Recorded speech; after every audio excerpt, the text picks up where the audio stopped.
A tyrannical king became infuriated with a devout cleric who often confronted him with blunt truths about his corrupt behavior against the people.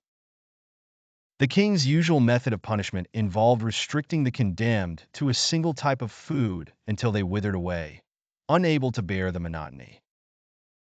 Facing the king's wrath, the cleric was asked to choose his solitary diet.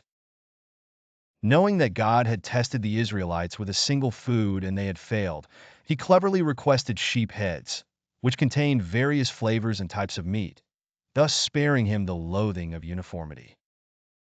The cleric was imprisoned and survived on sheep heads for years. As time passed, the king continued his tyrannical reign, while the cleric remained steadfast in his imprisonment. Suddenly, the king recalled the cleric and wondered how he had managed to stay alive when others had perished within months. Boiling with anger, he summoned the jailer and inquired about the cleric's condition.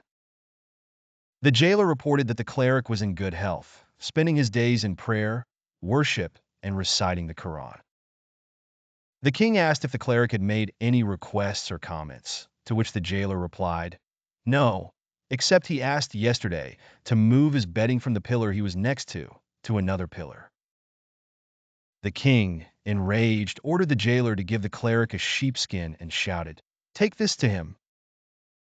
The jailer delivered the sheepskin to the cleric, who calmly accepted it and handed the jailer a nail, saying, "I accept the king's gift, but please give him this in return." The jailer complied and presented the nail to the king, who immediately paled and collapsed in realization, muttering, "Release the oppressed man." Surprised, the king's aides asked what had prompted this sudden change. The king explained, "The cleric has shown me a profound truth about life.